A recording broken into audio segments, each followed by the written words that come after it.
All right, Floyd Mayweather Jr. and Floyd Mayweather Jr.'s CEO speaks out on Ryan Garcia, calling out everybody under the sun, specifically Errol Spence and Gervonta Davis, and gets a nice little warning, man, slow your roll.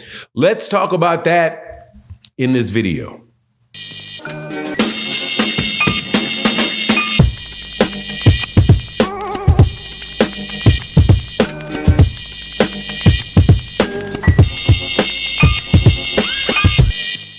All right, welcome back to the channel. It's your boy Fanon, and I have a new favorite fighter. Not top level fighter. I mean favorite fighter as in a group of fighters that I like. One of my new favorite fighters is King Ray Ryan Garcia.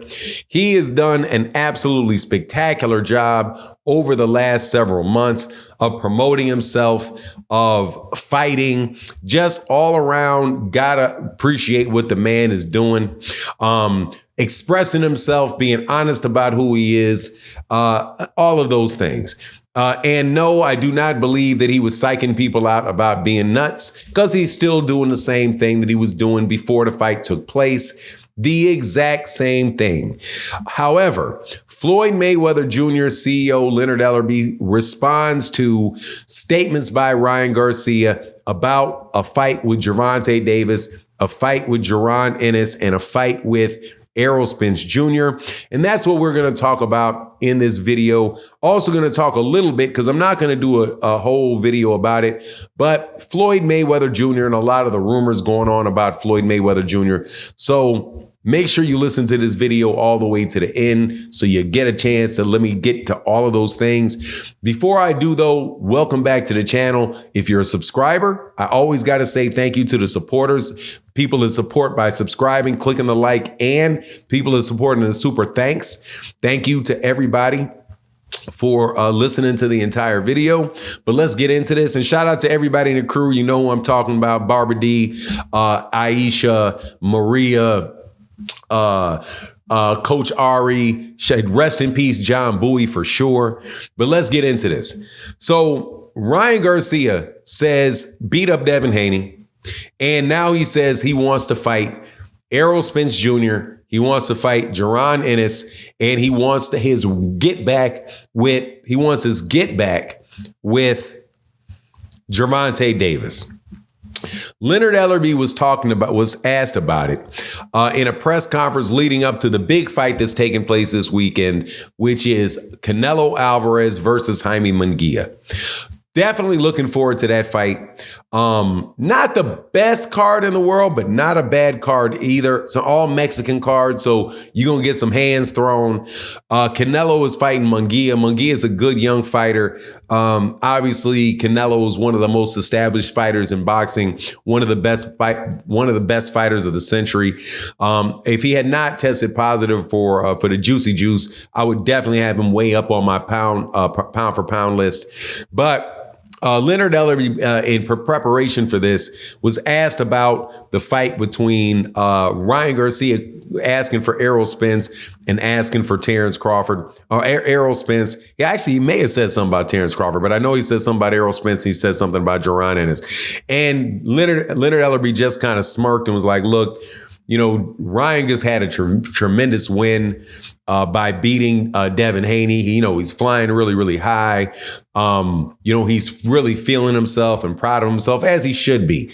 But, you got to be careful about biting off more than you can chew. But when talking about Gervonta, he gives a specific. He said, man, I don't care what the situation is with Ryan. He is not beating Gervonta Davis. They could be fighting no matter what the weight class is. No matter what the weight class is, Gervonta Davis is going to beat Ryan Garcia. Now, I want to make a statement about that or talk, because we went back and watched both those fights again. I watched the Gervonta Davis versus Ryan Garcia fight, and I watched the Devin Haney versus Ryan Garcia fight. And I agree 100% with Leonard Ellerby on that. Ryan Garcia is not going to beat him, because Gervonta Davis is a much smarter fighter than he is. And he fought in a way that was much more intelligent than what Devin Haney did. Devin Haney And this may be kicking a man while he's down, but so be it. Whatever, man. Take one to the ribs. Look, Devin Haney is not as good a fighter as Gervonta Davis is. And this was not the first fight that Gervonta Davis had an opponent that Devin Haney fought, and that particular fighter had a much easier time with Devin than he had with Gervonta. The first guy was Yuriorkis Gamboa, the former 126 pound champion, who moved up a couple weight classes over a course of years. Fought Gervonta in Gervonta's first fight at 135 pounds, and Gervonta Davis knocked him out. Knocked him down, hurt his ankle in the first or second round. Then he started fighting, very cautiously, but Gervonta Davis caught up with him in either the 11th or the 12th round. Devin was supposed to be getting him out of there way earlier than Gervonta Davis did. And what happens? It never took place for Devin. It was actually a fairly decent fight between the two. Clearly, Devin Haney won the fight. A much bigger Devin Haney. I mean, Devin Haney is significantly bigger than Yuriorkis Gamboa. Won the fight. He won it in a unanimous decision, but never came close to even hurting Yuriorkis Gamboa. So much more difficult fight that Yuriorkis Gamboa had with Gervonta than Devin.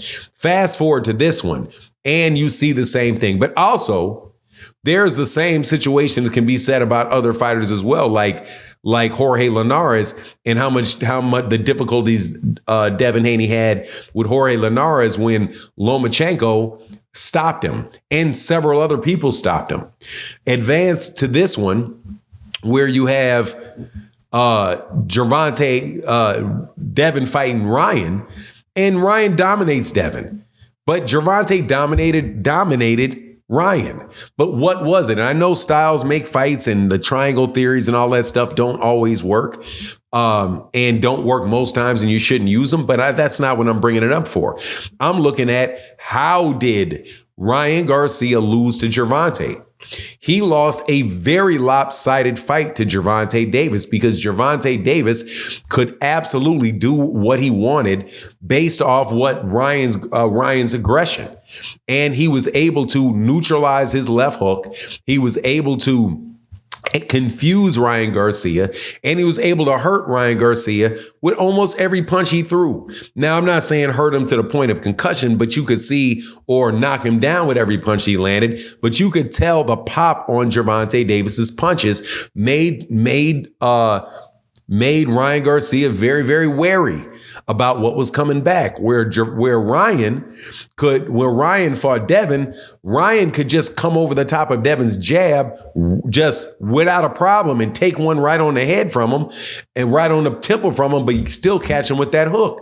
He's not doing that with Gervonta, and he's not even fast enough to do that to Gervonta, to come over the top of Gervonta's jab like that. Because Gervonta's jab, he tried it. Gervonta Davis would jab him, and also Gervonta Davis would switch it up a good amount.